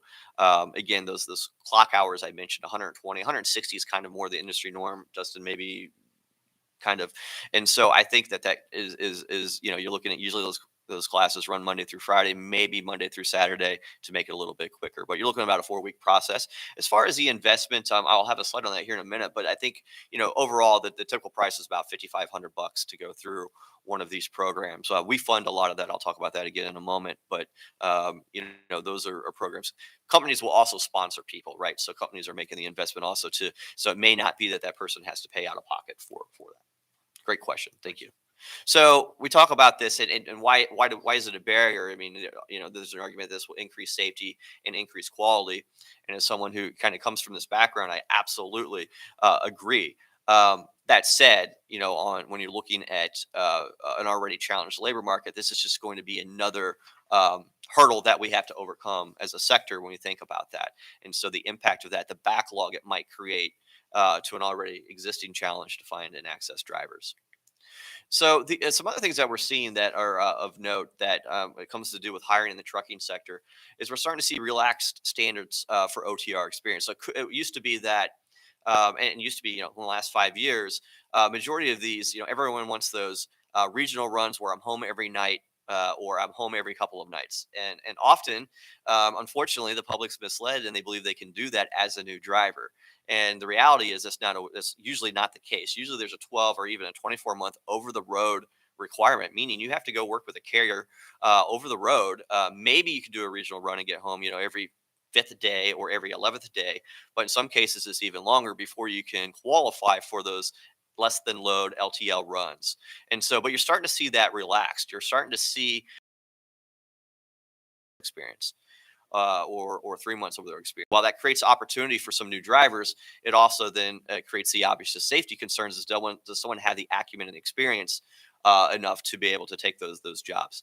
We're starting to also see relaxed standards for at-fault accident. Basically the timeline, looking at MVR points max. Also, we're starting to see companies say, we're going to be more relaxed on, how long ago you had an at-fault accident, whether it's in a passenger vehicle or, a CDL vehicle, and what your MVR packs. The other one that is really concerning, these next two for me personally, the relaxed standards for drug and alcohol related offenses. It used to be, in many cases, if you had a DUI, it's hard to find a job. Then it got to, well, if you had a DUI and it was 5-10 years ago, it was better. Now you're seeing where it's 24 months in many cases. And so again, you lose your CDL when you have a DUI and you have to go back through the process again. So you think about that. The other side is the DOT physical requirements. We're starting to see what used to be a 2-year DOT card. We're now seeing those down to 6 months, and there's even some cases of a 90-day DOT card. Again, you think about that individual operating that 80,000-pound, multi-million-dollar equipment going down the road. One of the things that you want to think about is, are they healthy? Are they safe? And so, in many cases, those DOT standards are important. So we think about the impact on safety. At the same time, these are things that are happening to try to meet the market and to try to increase the access of drivers. So here we look at just a little bit in last year, and by no means of the 22,000 CDLs that are, applied for and obtained in the state of Missouri, we're a very small part of that. And again, a lot of those CDLs are going to be in CDLB and CDLA for farm equipment. But for commercial driving, we are able to leverage a lot of our workforce development dollars. So we have federal dollars, about $48 million a year that comes to the state. There's a whole process by which it's invested across the 14 local regions that the federal government has designated. But the idea is if someone wants to go to truck driver training school, in many instances, we can pay for that, especially if you're over 21, and we can get you directly employed. And so we've invested about $1.8 million in the last year. This is about typical. So it was down a little bit in 2021. It was down a little bit in 2020 because of the pandemic. Anywhere between 500 and 550 trainees a year, and about $2 to $2.1 million. The bottom line is we do have money to pay for this. No matter how much money we have available and how many trainees that we can bring in the front door, there's an attrition rate that happens pretty quick. One, the trucking industry is well known for its turnover rates because it's a hard job to do, right? Going over road, leaving your family, doing this work is not easy. So you usually see, within 6 months of employment, you might see 120, 138% turnover rates. And again, Todd and Dustin can speak much greater than I to that. But what we see is who's leaving a school after 5 weeks and going straight to employment. And we see about a 59% direct employment rate. And then we track those individuals 6 months out and 12 months out. And that number at 59%, which is the high water mark, quickly falls down to 33% 6 months out and less than 15% 12 months out. So the key there is, as we're putting people through driver school and we're helping more Missourians access CDLs, them, helping them stay in the workforce is a challenge, right? So we're kind of leaking from both ends, so to speak, which creates constraints for us to think about. We need to pressure the trucking industry really for the foreseeable future. We don't see any major changes here. The entry level driver training role is going to, likely significant impact, especially in the near term. We're going to see a significant bottleneck. I mean, even working with the Missouri State Highway Patrol, who we're talking to now on a weekly basis, just their testing schedule alone can create a backlog for, because they obviously have to have the workforce too to be able to test everyone, and you can't provide skills tests 24 hours a day, 7 days a week. Demand across all logistics industry occupations are going to continue to outstrip supply, as I said, for the foreseeable future. And there are concerns that as we relax standards of hiring, could we see increased workplace hazard? We obviously, that then ties into, do we see increased liabilities? And from a regulatory and a policy perspective, could that lead to some knee-jerk responses that also put additional pressure on the industry and on accessibility of a workforce? Sorry that was so quick. No, terrific information. Are there any questions by the panel? Couple of comments. Sure, please. Now, just so reality hits, for the entirety of the commercial vehicle trucking industry, there's never been any requirement anywhere that somebody that was going to have the license to drive a big truck basically had to have any training to determine that they might know what they were doing. I note with interest that in our very opening, we talked about the numbers of crashes and fatalities being up in the state of Missouri. Now, is there anyone in this room that believes you can learn to do anything by osmosis? If there is a scandal about highway safety and commercial vehicle trucking, is that there's never been any requirements to train the most important person operating the vehicle, the most important person in the industry. And I'm not going to buy into the notion of this is some kind of regulatory impediment. If our transportation system isn't safe, then we don't have a transportation system. So, and of course, the comment was made that, and the percentages bear out, we spend a lot of state money and federal money training people for jobs that they aren't going to do for very long at all. And the fix for that can be a combination of training, but it also has to be the people that operate trucks have got to create a better work environment for the people that they put behind the wheel. And, a lot of us are employers. And if you can't find people to do a specific job, you can complain about it if you want to, but how about changing the job? That is the realization that really has to hit home. And I mean, again, I've been involved in trucking for over 40 years. I deal with this stuff all the time. And I mean, that is the light that has to come on. And some of these things can be addressed through responses to the supply chain issues, because when people that drive trucks say, hey, look, I can't even find places where I can stop to go to the bathroom. I can't find places where I can stop to sleep. Who wants a job like that? I mean, would it surprise anybody that you would leave? So, and safety is certainly on the table here, certainly. But so was economics and tax dollars and things like that. I don't want my tax dollars invested in training somebody for a job that they're not going to do for very long at all. And I don't care how bad the shortage, some say the shortage are. Not all trucking companies have a shortage of drivers. And those that don't, it's because of how they operate and how they pay. And that needs to be right up here at the top. And because if we can't fix those workplace issues, there's no way we can find enough folks to put behind the wheel. And of course, bear in mind, safety is a real issue. And I heard mention of 18-year-olds. Age, there is a relationship between age and crashes and safety. And there is a relationship between experience and safety. We want to find the right people. We want to give them the right training, and we want to keep them doing what they're doing, because that's in the interest of safety. It's in the interest of efficiency. And, again, that should not get overlooked in any of these kinds of discussions. I actually wanted to comment on two topics, and I'll make my comments brief, but excellent presentation, Director Leathers. That was good. The two topics I wanted to comment on, number one, with the upcoming regulation change in February, with understanding there will now be more CDL holders, which will actually be occupying a lot of the slots in schools, which is not a bad thing. To Mr. Spencer's point, that's a good thing.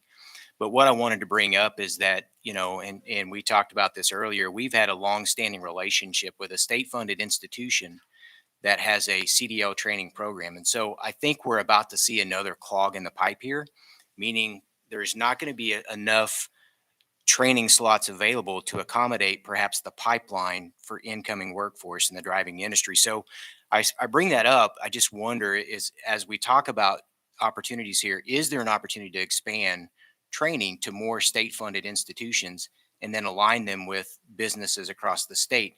And the other opportunity that I'm thinking about there is with the 22,000 CDL holders that we issue through Missouri, and 3,800 of them stay in state. Well, then how could we also, through the same effort, promote more of those jobs to actually stay within the state of Missouri?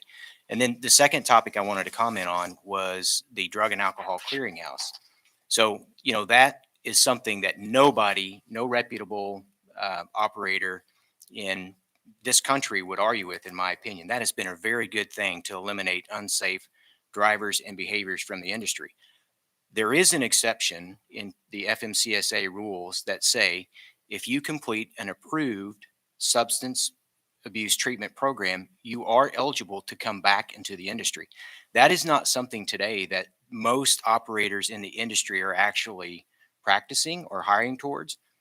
But I wonder, is that an opportunity as well? Because it has eliminated a number of drivers from the industry. And if there was more research and work done around, is there an opportunity for us to expand treatment and substance abuse protocols and opportunities for people who have been eliminated from the industry, who, by the way, were previously operating in the industry as a driver? They understand it and they know it. Their unsafe behavior took them out, but they understand the environment they're getting back into. But could we be offering people treatment at the same time putting them back into the workforce? So I just wanted to comment on both of those topics. Quick question, you can say yes or no, but does CFI hire those drivers that have a history that, as you described? We do not. Okay. We do not. You just answered your own question. But my point there is that the reason we do not today is because there's not enough programs out there that offer what we would probably recognize as good treatment protocol and substance abuse programs. They just don't exist. So that's the reason that we don't do that. I know there's lots and lots of complicated, I mean, there are lots of complicated and controversial reasons associated with that, but you know, the reality that we live in, and this is not either yay or nay, but as more and more states legalize marijuana, we're going to have more and more people that are going to at any time test positive for it. And it's a real issue in trucking.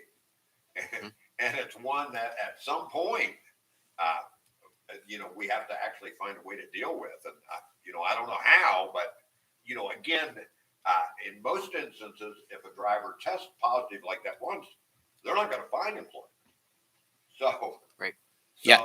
Even if a driver has completed a program today, we won't hire them back but there isn't enough programs out there today, and this hasn't been proven as something that could be beneficial to the industry. I just think it's something worth looking at. I think it's a really great point, and you know, I'll just connect both comments. I think that one, you know, the conversations are we investing money in the right places to build a resilient, sustainable workforce and get a return on investment for our taxpayers. At the same time, are we also doing what we can to create opportunity for as many citizens as we can to connect to the workforce and have a sustainable career? You know, there's really going to be two log jams that we see to kind of unpack those immediate things. One, you know, as I mentioned, the state highway patrol, and they're already aware of and preparing for, you know, what happens when there's more people wanting a test than they have examiners available and appointments and slots to take a test. And there's a lead time, right? There's usually a 7 to 10 day appointment period that you have to have before you can even get that. So, you know, we're going to have to work closely, and we've already started the conversations working really closely with that group. Same thing on the Department of Revenue side to actually make sure that we have access to issue these licenses. The schools are a whole nother a big challenge. And in Missouri, we have, you know, a number of truck driving schools, both public and private.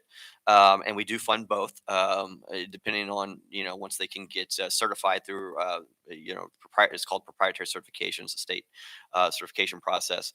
But the reality is the schools also are challenged with finding instructors and having the equipment and be able to have the slots. So we do expect that impact. I will say, part of the governor's investments through the Missouri Excels program is a program that we have about $30 million a year that's been invested by the administration the last 3 years.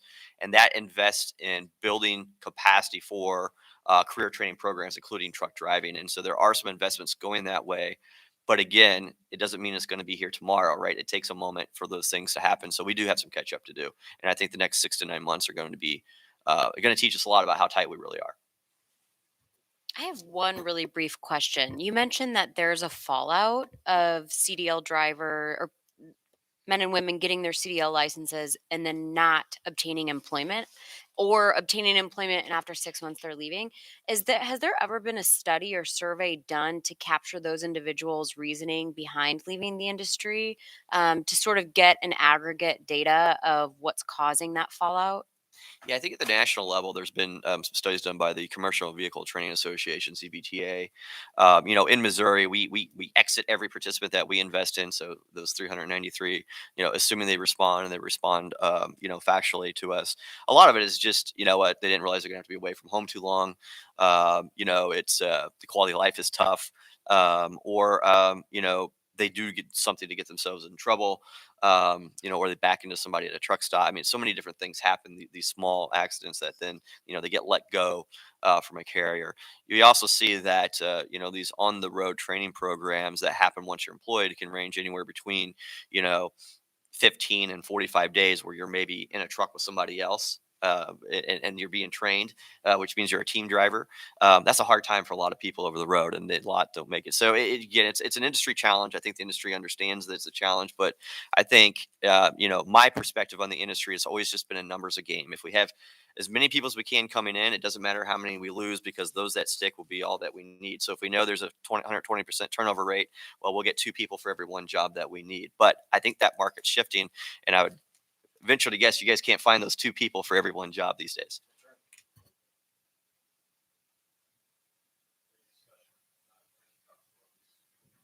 Obviously some issues there, and maybe that's one of the areas where we should maybe form a little bit of a work group. We certainly have some expertise on the panel here, and finding some recommendations. What are those? What are the regulatory hurdles that we have? And I think pointing out the difference between federal and state law with regard to substance abuse is a big one. And that's being experienced not only in the private sector, but also in the public sector. And it creates great issues for all of us. So, finding those points, and then perhaps even, looking at some recommendations for how to, what are the model company structures that don't have that turnover? Maybe we can tease out some examples of really great firms that are not having that turnover, and what are some of their tricks to the trade. That might be a helpful thing for our panel to look at. What I wanted to move on to now is to introduce Jerica Holzclaw. She's our Motor Carrier Services Director at MoDOT. And certainly we're all on this panel aware of the challenges that we've had in the last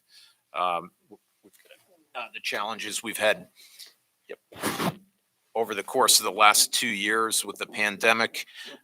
There were certainly not only, I think we should really point to this pandemic time now, but at the beginning of the pandemic and before there was really a floor, before there was a vaccination protocol, before all of that was going on, truckers and freight forwarders and suppliers, agricultural industry really came together in crisis mode to figure out how we in the Midwest and in Missouri specifically could open up the regulatory construct to ensure that the products that were needed all over the country could get there. And it was an amazing effort, one that when we look back reflectively took too long to move through, because we had to go to multiple places, multiple levels of government. And we have been working since then, but Jerica was a big part of the solution here at MoDOT for Missouri. And I worked tirelessly with her team, but I just wanted to introduce Jerica and have her give an overview of what, the regulatory construct that we work with and how we do deal with crisis. So thank you, Patrick. Yes, I'm Jerica Holtzclaw, the Director of Motor Carriers here at MoDOT. Today, I just really want to give you a baseline so you all don't have to do the research of what we already have in place in Missouri when it comes to crisis and disaster. So you kind of have that baseline of starting from when you guys have discussions on this group, if you're going to move forward in a different direction or have different ideas that come up, at least you have a starting point of what we're already doing. So that's what I'm going to talk about today. So the first thing, let's talk about regulations when it comes to weight on Missouri highways. That's actually found in state statute and our state regulations. I've got them listed there, but specifically to weight is found in Chapter 304. Now at Motor Carriers Division, our job is to issue permits for heavy weights when it's in excess of the legal limit, which is 80,000 pounds. So now I'm going to go into the different types of loads that we give permits for. Now the first one's called non-divisible loads. That's what we give permits for every day in motor carriers. That's the ones that you cannot break down into smaller loads. Example, like a bulldozer that goes through our oversized overweight team, and we do that every single day routinely. So moving on to divisible loads, those are ones we do not do routinely. Those are loads that you can break down to get under that 80,000 pound limit. Could be a load of canned goods. You take a couple pallets off, you can get under the 80,000 pound mark. Those are called divisible loads. And we do not routinely do permits for those because you can get back down under that legal limit. It's the non-divisible loads that we do routinely in motor carriers. But what I want to focus on today is those divisible loads and the times that we have done it in times of crisis and disaster when it's necessary to do that. So I wanted to walk through that today so you guys kind of have that baseline of when we've actually looked at the regulations and been able to do that in different types of disaster. So the first one we're calling special permit. Now this one's found, our authority for that is found in the state statutes 304-200, and we're specifically talking weight here. So MoDOT would have the authority to issue a heavyweight permit in excess of 80,000 pounds on state routes for divisible loads, but not on interstates. We do not have that authority. It's only on state routes. So I just want to make that clear, and I'll keep reiterating that because that's kind of a sticking point. So when have we done that in the past? Because this is not a routine thing. This is something for those special cases. So I wanted to outline that for you all today so you kind of have that baseline where we're going from. Now, we've done that in the past for propane shortages in the winter, and we've also done it in times of flooding events for hauling rock and sand. Again, those are divisible things. You can get propane under 80,000 or rock or sand, but those are times we felt it was necessary to issue those heavy weight limits. When we've done that, it's typically only been 10% over the 80,000 or up to that 88,000 pound mark. And it's typically less than 30 days or that shortened window that we're allowing that. So I thought that would be of interest. That is this time, and we do that under a special permit. And those are the time, that's been a couple examples of when we've done that. Now, the next one, kind of what Patrick was referring to, is when there's a presidentially declared emergency under the Stafford Act, found in map 21 and specifically in section 1511. This one's interesting because what this does is it grants states authorities to issue permits for divisible loads in excess of 80,000 pounds, and it can be on the interstate. So that's why it's a little bit different than our authority that we had for state routes under that special permit. But this one's only under that presidentially declared emergency. And you can see there on the third bullet down, this is only allowed for 120 days that states can allow heavy weights to run up and down the interstates. And there's a particular reason for that because of the deterioration of infrastructure. There's kind of a balance there. Now, another interesting point is states can choose the weight limit, what they want to, under this presidentially declared emergency. But the carriers still have to abide by all the load postings. As you know, we have a lot of bridges in Missouri and we do have a lot of load postings. So carriers, no matter if you raise the weight limit, still have to abide by the load posting. But I'll tell you, during the onset of COVID-19, under the direction of Director McKenna, MoDOT actually issued a 100,000 pound weight limit to run up and down the interstate under this presidentially declared emergency. But now, this actually had to be for items that were in direct relief of the pandemic, which was like medical supplies, livestock, those sorts of things. It couldn't be like lawnmower, something that nothing to do with the pandemic. And that was actually written right into the permit itself. But what we did and went a step further is what Patrick is talking about, trying to get all this stuff in order took quite some time. What we ended up doing is just putting the permit on our website for truckers to print and put in the cab of their truck in case they're pulled over roadside. And it kind of made it automatic for them to be able to, instead of calling motor carriers to get it per truck, it was more of an automatic thing for them to print it and put it in their truck. So that's how we expedited the goods and services during that pandemic. And the beauty of that, it was on the interstate, you know, under that presidentially declared emergency.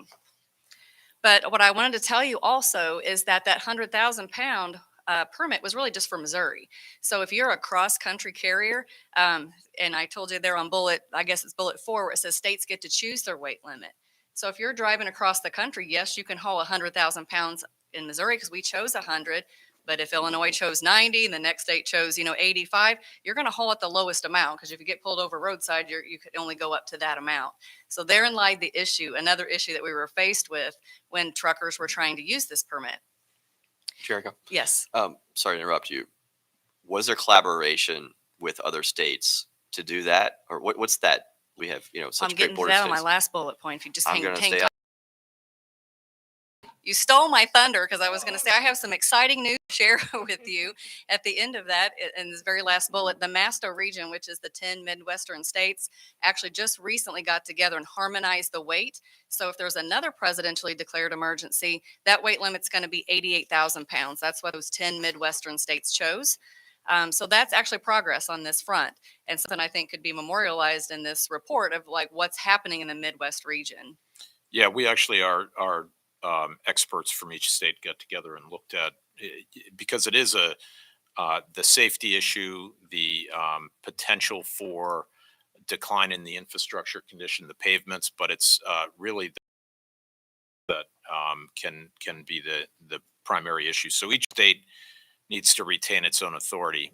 This was a way to set the low mark, the bar, so that all MASTO states have signed on to an agreement that in a presidential declared emergency that we would go up to a minimum of 88,000. It didn't preclude any states from going higher than that. Correct. If we had intrastate carriers, if we chose That's right. 100, they could still, within the borders of That's Missouri, right. haul at 100 if that was what we chose. So And can I just ask, when Sure. there's not a presidential declared emergency, is there any sort of groundwork to have the Matzo region come together for a unified max cargo weight limit? Well, we don't have the authority as states on the interstate system for that. That's federal. That's federal law and guidance. So, we do work in collaboration with Federal Highway Administration, USDOT, federal motor carriers. The modal at the federal level, I would say that this also teased out the need for coordination across the modal entities because you've got differences in modes between weight limits and hours of operation. And so there's that coordinated effort needed to be looked at. That work is still underway.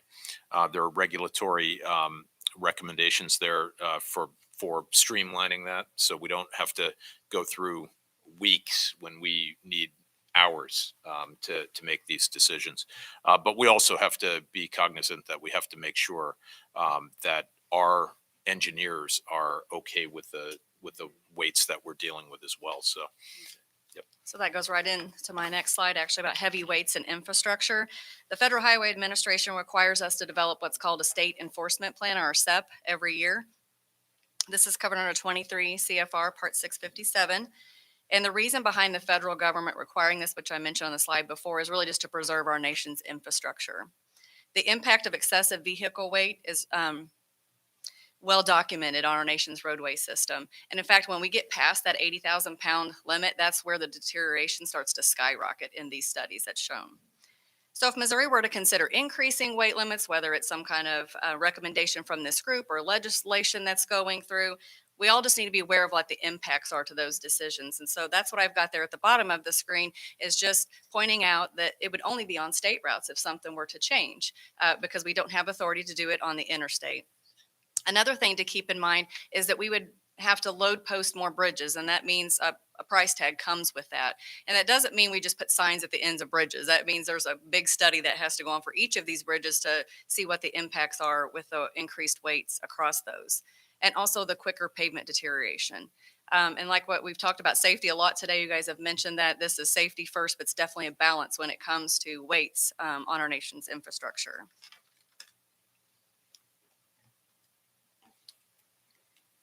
Okay, so we have a couple other exemptions that we do in times of crisis that I wanted to also talk about. The first one is hours of service exemptions. This authority lies with both federal motor carriers and state governors. And they can waive the hours of service found in 49 CFR. We also adopt it in our state statutes. Hours of service is how long a driver can be behind the wheel on a given day. And when it's waived, there's no limits that come into play. Right now, a driver can be on duty for 14 hours, but 11 hours of that is behind the wheel. And when that is waived, there's no limits that come into play. And again, this is usually very specific to a commodity or service, and there's usually a time frame associated with it. Usually it's a 30-day exemption. And the last thing there is a trip and fuel permit waiver. Those are to help expedite goods and services during emergency to be able to issue this. Again, this authority lies with the governor. MoDOT does not have this authority, but working in conjunction with the governor's office, we will issue these. And here's an example of when we have done that in the past. If there's like a hurricane in Louisiana and you have like Iowa electric co-ops that need to drive down, they actually have to get a trip and fuel permit from the state of Missouri to drive through. And instead of calling and getting a permit from motor carriers for every single truck, we will again issue them like a blanket type permit, put it on our website, they can print it, put it in the cab of the truck, and go on without having to call and get it for every line truck or bucket truck that they're taking down to Louisiana to aid in that disaster relief. So it's just an expedited process in times of disaster or crisis. So that's how that process works. Again, both of these are very specific to a commodity, a truck type, or specific service that they're doing. So it's very limited and usually a very tight time frame as well.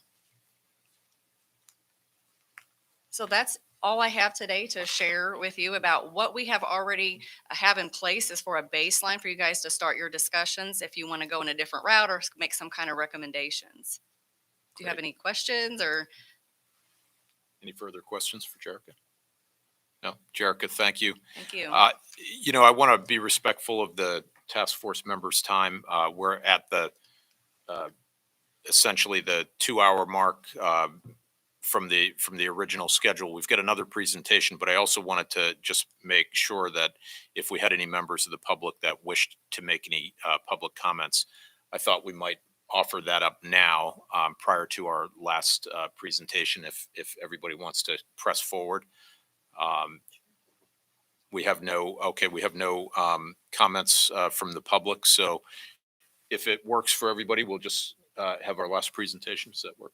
Great. So I'd like to introduce again Chris Engelbrecht, who's our Assistant to the Chief Safety and Operations Officer here at MoDOT for an emergency response presentation. All right. Good Chris. morning, everybody. And as a safety person, I can appreciate the conversations we've had this morning. And I know the entry-level driver training is a concern that we have within MoDOT too, because we do have a lot of CDL holders. So appreciate that conversation. I'll try to go through some information here fairly quickly this morning. And I want to talk to you a little bit about our transportation or traffic incident management program that we currently have within MoDOT. And then also our open roads agreement, which was just signed late last year. Give you a few details on that. I think we all understand the importance of transportation, and the quality of life in the state of Missouri is very heavily dependent upon the free movement of vehicles and for commerce.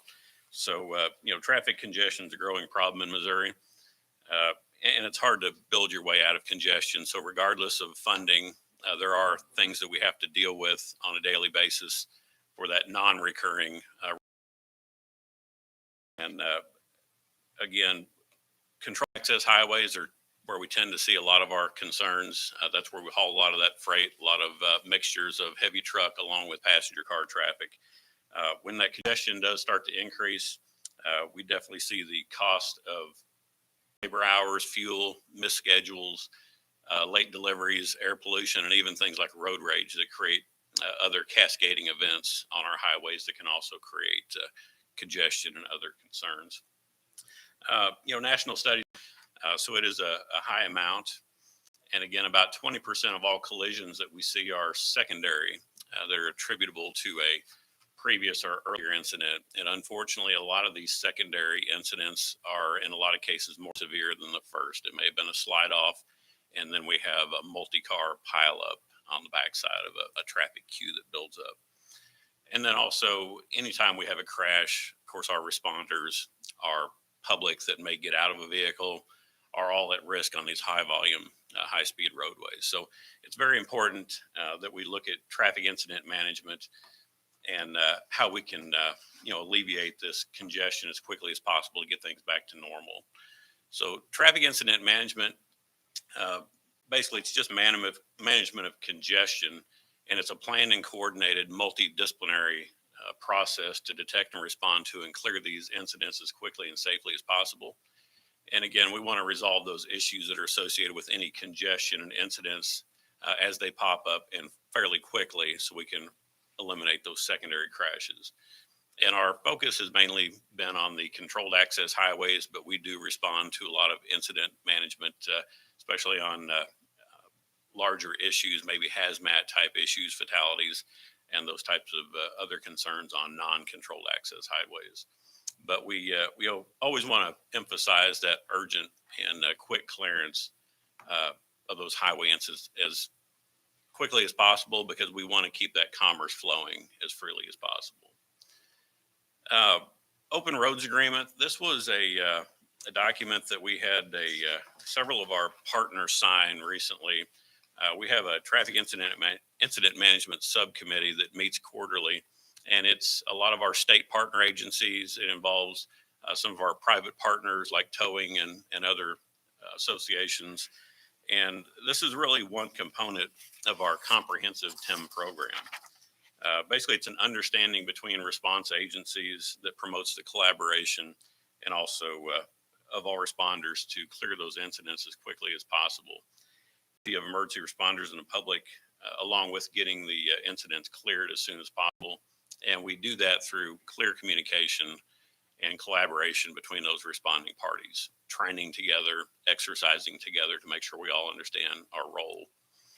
And we also try to utilize the strategies and tactics that support the the national unified goal, basically of responder safety, quick clearance, and interoperable communication.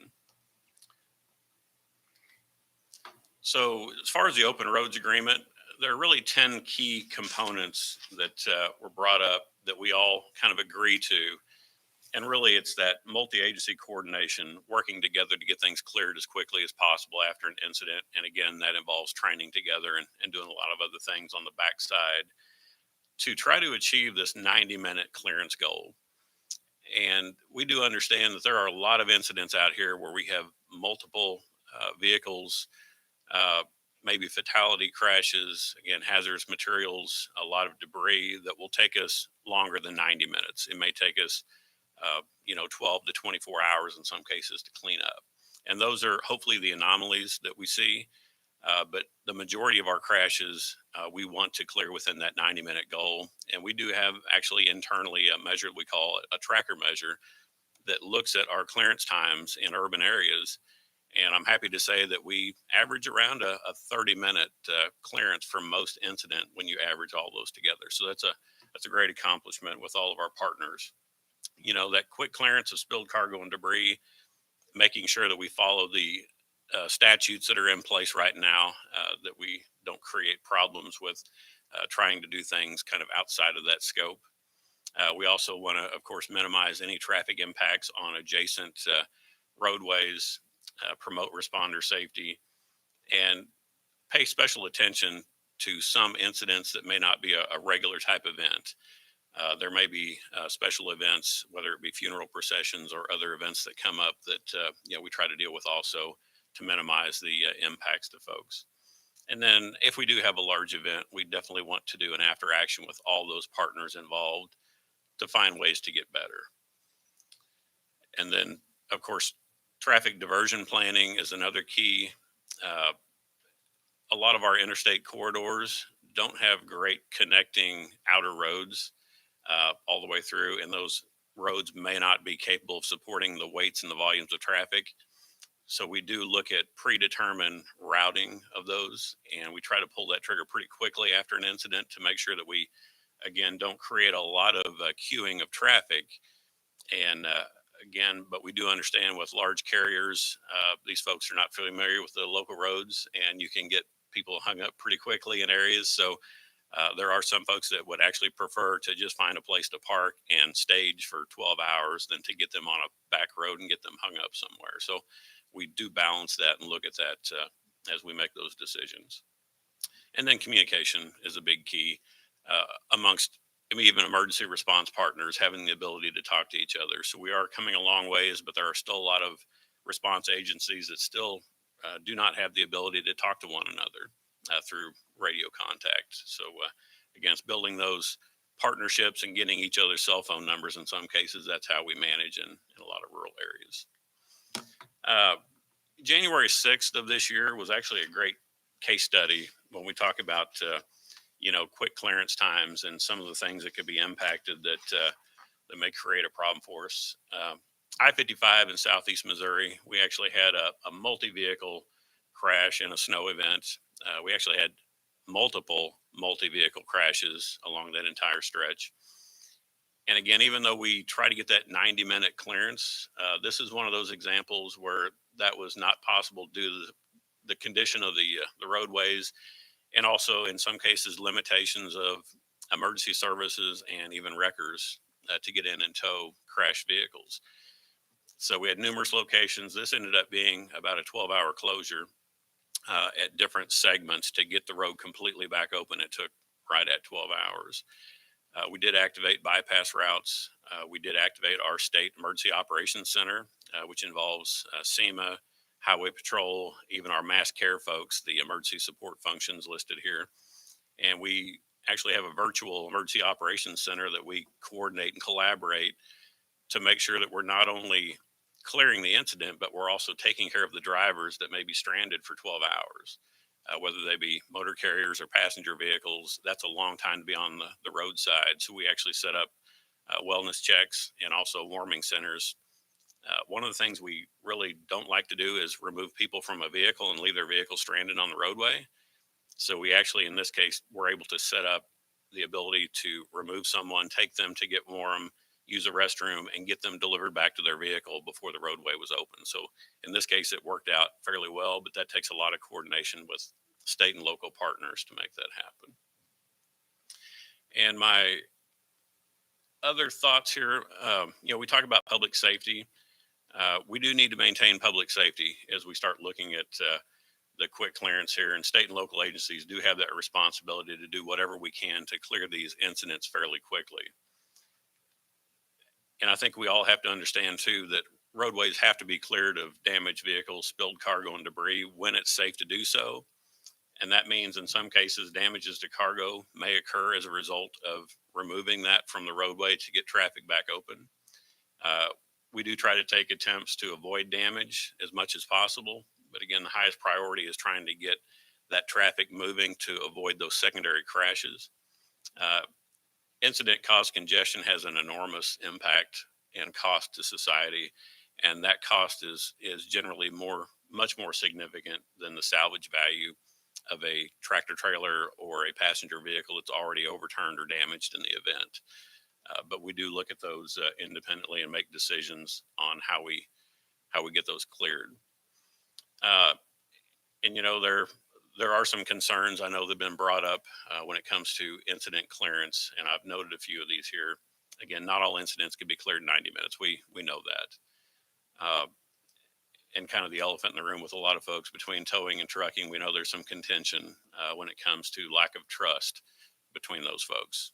And a lot of that comes with the substantial and in some cases maybe unreasonable cleanup cost and salvage operation cost. I think the legislature has actually tried to address that issue in the last couple of years. But there is a roadblock. But that does need to happen because, the key words here are reason. Yep. Yeah, it's a tough one because, who makes that determination between private entities? That's a tough thing to deal with. You get two private entities out there trying to get their job done, and whether or not there's a regulatory response or some rate setting mechanism, that is a tough one. And then in a lot of cases, the preferred tow company, just because of distance or the lack of availability of a wrecker, may not be available to come. And that, again, creates some issues in some cases. So if you're an owner operator from another state and you're small, you may not have a contract nationwide with multiple tow companies at a reduced pricing for that. So again, that does clean up a crash if it's off the roadway and it's in the middle of the peak rush hours. We don't want to close an interstate and block that, dictate in some cases when that cleanup's going to take place. And generally that's going to be after hours in the evenings. And again, that may actually require multiple tow companies, one to remove it from the roadway, and then your preferred tow company to come do the salvage operations. So again, you may be looking at multiple bills in that case. So again, these are all items I think we're all well aware of and probably worthy of discussion again as we talk about supply chain and concerns. So, and I will be happy to take any questions you have. Great. Thank you, Chris. Yes, Dustin. I just had a comment. I just wanted to offer a big thank you for the work that is done. And, you come up on these unfortunate incidents right now, and I'm amazed at the visibility that surrounds them. And, 25 years ago, there wasn't, and apologize for not having the term, but like the MoDOT emergency response vehicle that's out there providing visibility. I mean, it was reliant upon, some law enforcement to try to not only keep the scene safe, but also understand what's going on. And today, when you come up on one of these incidents, I mean, there's all kinds of people outside of law enforcement trying to protect everybody involved. So I just wanted to compliment that and pay a thank you and appreciate the work that you guys continue to invest there, because I see it and it's good stuff. We thank you for that. We greatly appreciate it. And that's one of the things is that quick response and allowing those other partners like law enforcement and EMS to do their jobs and not have to worry about the traffic portion. So we've tried to take a part of that upon ourselves to help protect those responders. And it's a dangerous job. We know that.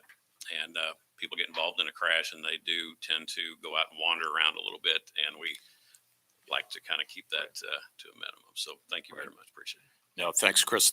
In that comment, look, when we talk about supply chain, when we talk about the transportation network, we frequently talk almost exclusively about the capital investment or lack thereof, or the condition of the infrastructure itself. But operating the network is vitally important. And Chris is a big part of it here. But the transportation system management and operations is a big deal, and that goes across multiple agencies, and quite frankly across the nation. And I believe we have gotten much better at that. Some of these daily issues that we face are exacerbated because of lack of capacity. This one in particular, you're on a road that we didn't have capacity to bring emergency responders and tow trucks in, and that's why it took so long. They were stuck in the same traffic, and those are some of the issues. But it's how we respond to that, and having the statewide network of traffic cameras so that we can see. We've got monitors in the roadways to determine what the traffic speed is. We buy data on an aggregated basis to understand traffic speeds, because when they slow down, that's usually an indication of a problem. So managing the network, I think, is vitally important to industry. And a lot of industry that's using these networks are low margin industries, and they need the speed and efficiency, and certainly the clearing of incidents when they occur, and the financial ramifications of that for multiple sides of industry are important. But it's all connected, and I'm really pleased that we're hitting on some of these issues. I want to. As we're wrapping up, I just want to thank the team, not only with Dr. Leathers and his staff, but also the MoDOT team. We have our communications department that's helping us out here. We have Dana Kaiser, Liz Presswood, along with Cheryl Ball, Jay Wunderlich, and our government relations team are adding to this effort here so that we can do a good job for the state and for the governor. And I'd like to think that we can make solid recommendations that can help influence policy in this regard. And certainly, if there are those things from the task force members that you'd like to see, as was laid out in the executive order, if there are policy recommendations, we shouldn't wait for the final report. If it's something that could be fed in, noting that filing deadlines for legislation this year are March 1st, I believe. So, if we keep that in mind. Are there any other comments from any of the members? I would just say one thing that I wrote down, and this might be covered in the meeting that we have, let's see, I believe in February, we're covering the presentation focus on the trucking industry, but I would want to make sure that drayage is included in that. I think it's a massive part of what we do. I can tell you on the West and East Coast, there's been extreme national shortages of equipment like chassis, drivers. Missouri's been a lot better, but it's also because the rail has cut off service in some ways throughout the past 18 months to the Midwest. So we're not seeing as much volume, but there is a lot of issues surrounding drayage, specifically actually on weight limits.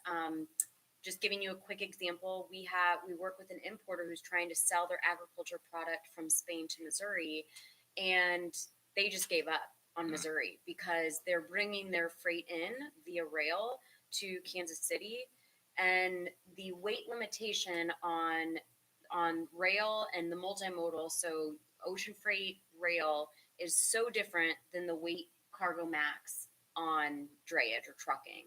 And so they were able to hit the weight limits that many agriculture importers and exporters have to hit to meet their economic volumes, but it was that last piece in Missouri. It was the drayage part or the trucking that essentially just said, forget it, we'll go to New Orleans instead. And so I do think it has a deep impact, negative impact on Missouri business. So I would just say if we include whomever's doing the presentation focus on trucking, I'd be happy to assist with any numbers or data on the drayage aspect of it. That'd but- be great. And if you have anybody that you'd like to have come in and Great. present, that'd Yeah. be great. And then I'll try to see, I think it might be Okay. worthwhile, Cheryl, you might agree with me, if we can get someone from American Patriot Holding Sure. to do the presentation that they actually submitted to Yep. the governor. Yep. I think it's better to hear from them than from any of us. That'd be terrific. I had a quick question. Yeah. Did you just sort of, in a roundabout way, basically say that the containers that were arriving in Kansas City and maybe other places were basically so heavy they couldn't legally be moved on the road? Okay, that's what I thought you said. I wasn't sure everybody it resonated. Obviously, that is an issue with roads and bridges, especially bridges. And Right. as I said earlier, I've been involved in this for a long time, and dramatically overloaded shipping containers shipped in is a major issue and has been for a long time. So, Yeah. I don't know that I'm ready to say, okay, let's just load it all. Because again, we talk about highways and bridges. And not to devolve the conversation, but question that comes to mind is, does that multi-state agreement have an opportunity here? And from the economic development perspective, would say, well, why are they going to another state, not Missouri? Is there something other states are doing that we're not, or is it just that they're the Wild West and not being safe? Which we can make a choice if we want to, who we want to be in that equation. Yeah. It's all a matter of dollars, right? It all comes down to what you're willing to invest in, and we have seen a lack of investment. We're at with the infrastructure bill and with the gas tax that passed here in Missouri, we're for the first time in probably 30 years able to make progress and to improve the infrastructure, not just to maintain it, and that really is exciting. But I would say that the notion of let's say we wanted to go up to 100,000 pounds, and that was going to be handled throughout the state. I would say, and I guess I shouldn't say don't quote me on this because I'm saying this into a recorded session here, but it is multiples of what the investment that was just laid out would be to harden the infrastructure to be able to handle that. And I don't think our taxpayers are ready for that. We can make the case. I think the bigger issue that we can do is coordinate across not only state infrastructure but local infrastructure to improve the conditions of the existing roads and bridges so that when we don't have to divert as much. That's one of the big issues that Jerica and her team deal with is overweight, oversized loads. Finding an acceptable route where there is a bridge capacity to handle it, that can really extend time and cost moving freight through Missouri. And the better job we can do on that basic block and tackling, the better and more efficient the freight's going to move here. But I would just caution the notion of just from a policy perspective, looking at, well, everybody realizes that it would be more economical for industry to move higher weights. The infrastructure is not built for that. So and it could be. That's one of those questions. Would we have the will to put out that tax dollar to do that? So I really appreciate the discussions, and I think this is going to be a lively group, which is good. Diverse opinions and perspectives, and I think we're gonna have some very interesting discussions going forward. Is everybody okay with moving to the February 10th meeting as our next meeting, where we would be here again in Jefferson City? Does that work for everyone? Yes. Okay, great. With one comment possibly, and this is maybe a conversation among the group, but it seems like it's not going to be hard to fill 2 hours. And so I know we don't want a long meeting. We want to be respectful of task member time. That said, if we know you're traveling in from quite afar to be here, should we consider, in your opinion, a 3 or 4 hour meeting with breaks, that, and I'm getting in front of my co-chair here, but just Sure. put it on the table. That was a recommendation from my staff from the very beginning. I started off with the don't ever ask anybody to volunteer for a task force and ask them to do more than 2 hours. But certainly, I think we've got some topical matters here that could extend. I think we can play that by ear on each of the meetings, and as long as there's willing participation and time, certainly happy to extend if we need to. I think the ones here in Jefferson City definitely make more sense to be maybe those hubs of information, right? And then when we go out to the communities, if our focus is really there going to be hearing from the public, Sure. my only concern would be that if we can do what we can here so that we have more time to engage with the public, Great point. in our experience with town halls, we often want to do what we can to hear from that group. And it doesn't always work if we try to present at the same time. That's right. Good points. Thank you. I have Yes. one comment question. Obviously, it said on our in our materials that there would be a virtual option for this meeting. Mhm. And I didn't hear any mention of that as the meeting started, and I'm guessing that probably means no one participated virtually. When it comes to, I notice on our schedule, it says a meeting in St. Louis. Probably, if I'm going to participate in that, it's probably going to be virtually. Yep. Would it have come across if somebody, would it have happened if somebody wanted to this morning? I believe we did have people online Okay. that have been listening, and we have recorded this, and it'll be posted on the website. So we did have, we knew that because they were saying, "Where are you?" at 9:30. So, we, in terms of the technology about task force member interactively participating online, we'll have to look at that because that takes quite a lot of coordination, and we'll just have to see what we have for available technologies and facilities. We'll look into that, but I don't have that established as of yet. So we'll see what we can do. Okay, great. Well, if there aren't any more comments, questions, I want to thank everybody for joining us, and thanks for your participation. I look forward to working together. All right, we're adjourned. Thanks.